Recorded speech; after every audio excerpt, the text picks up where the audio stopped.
Hey y'all, so today we're going to be making my very simple melt in your mouth potato salad. Alright, so this is most of the ingredients that we'll be using. We're going to need about 4 pounds of yellow gold potatoes, which is around 7 to 8 potatoes. And before I get too into the measurements, go ahead and do me a favor and hit that like button. Make sure you subscribe to my channel and leave me some comments so that this video can reach more and more people. Okay, so there I have my Duke's mayonnaise. You can't have potato salad without that Duke's mayonnaise. I was raised in a household that pretty much used Miracle Whip for everything. So as I became an adult, I started to test things out and found that Duke's mayonnaise is for me. So we're going to use that, some yellow mustard, some sweet salad cubes. I also use the chicken bouillon seasoning in just about everything. So we're going to boil our potatoes with the chicken seasoning. I'm also going to be using some garlic powder and black pepper for seasonings, as well as some sugar. Now the sugar is going to help, sweeten it just a little bit, especially because we're using that Duke mayonnaise. Also, we're going to be using some paprika just for garnish, and I'm going to add a little bit into our filling just for color. I know some people prefer to boil their potatoes with the skin on and then peel them.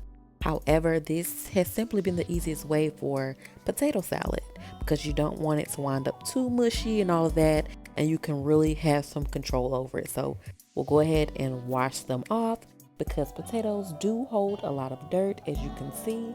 So we'll wash it and then get to peeling. Now, when you're peeling your potatoes, you want to place them in cold water so that, they don't brown too fast. So you put them in here, and then once they're all peeled and put in the pot, we're going to go ahead and dice them up.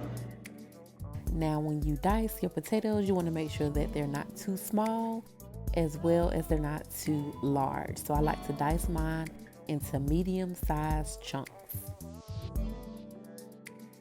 All right, so this is about the size that we're looking for, not too small, not too large. If it's too large for you, you're more than welcome to make it smaller. So what we're gonna do is we're gonna go ahead and put these into our water and cut up the rest of the potatoes.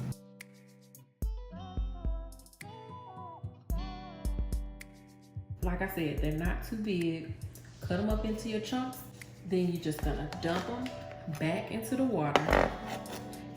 And we're not gonna use this water to boil. So you're just gonna dump them into the water and continue cutting them up. And that's where we'll just take another one and do the same thing. Get those done, and then we're gonna drain off that water and put some fresh water in there. All right, y'all, I cannot find my strainer anywhere, so I'm just gonna drain the water off of those potatoes. Then I'm gonna go ahead and cover them with cold water. And you just wanna really cover it until it's about 1 inch or so above the potatoes. It should look just like that. All right, so now we're gonna do the same with our eggs. We're going to fill the pot with cold water, and we're gonna go ahead and boil the two. Some people boil both together. However, I'm just gonna boil my potatoes and I'm gonna boil my eggs separately. All right, so this is how it should look, just covering the potatoes and the eggs. We're gonna go ahead and add about 1 teaspoon or 2 of salt to the eggs and boil them both for about 8 minutes or until the potatoes are fork tender. But first, we're gonna go ahead and add about 1 tablespoon of chicken bouillon seasoning to the potatoes for the flavor, and let's boil them. All right, so we're gonna go ahead and drain off the hot water from the boiled eggs. We're gonna drain that off of there, and we're going to fill the pot with cold water a few times. When it seems to stay cool, that's when we know we'll fill the pot with cold water and set it to the side to get ready for peeling.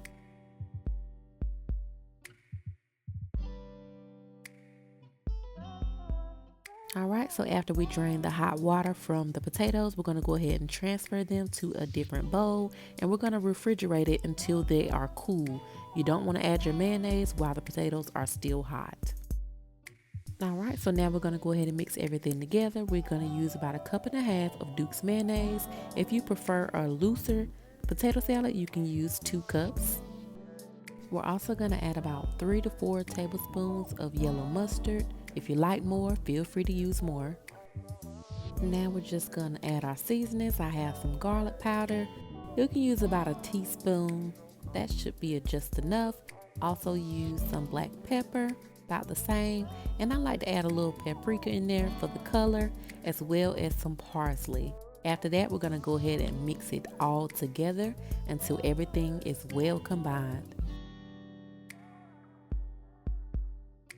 Okay, after that, we're going to add about a half cup of sweet salad cubes along with a little bit of the juice and just mix it all together. Okay, as you can see, I have peeled and chopped up my 5 boiled eggs, and we're simply going to add this into our mixture. Then we're just going to mix that all together until well combined, and we'll be ready to add in our cooked diced potatoes. Okay, so we're going to add that in, and I'm doing it with one hand, which is why it kind of looks funny, like I'm not spooning it out, but I made it work, getting it all mixed together. I didn't add it all at one time because I didn't want to overcrowd it, which is why it looks so loose. But I'm going to go ahead and double back and add the rest of the potatoes. Alright, so stop what you're doing right now and comment below what is my last ingredient. Not the paprika, but what is my last ingredient that I have not added that is critical in potato salad? Let me know right now.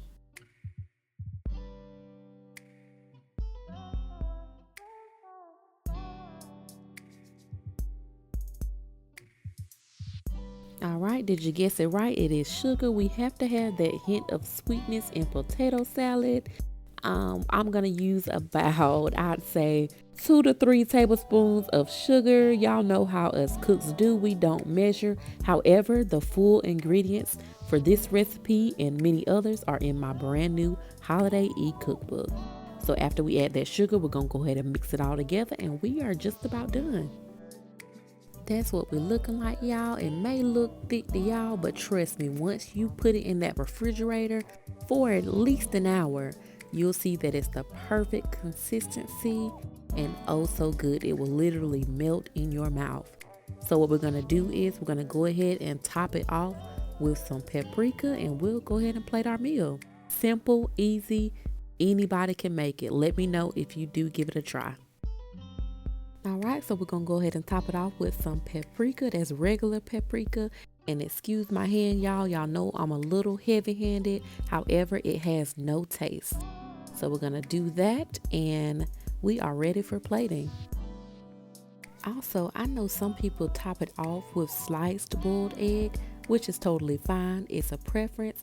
However, this looks beautiful as is. So now I'm just gonna take a scoop and put it on my plate. Y'all see I have some barbecue ribs, corn on the cob, and some of my baked beans. It was so good, y'all. Check that out. Let me know if you make it. These recipes, I believe every single one of these recipes are in my new holiday cookbook. You gotta give them a try. I also have some on my YouTube channel. So if you support me, thank you, and I'll see y'all in the next video. If you made it to the end, go ahead and leave me a comment below. Thank y'all.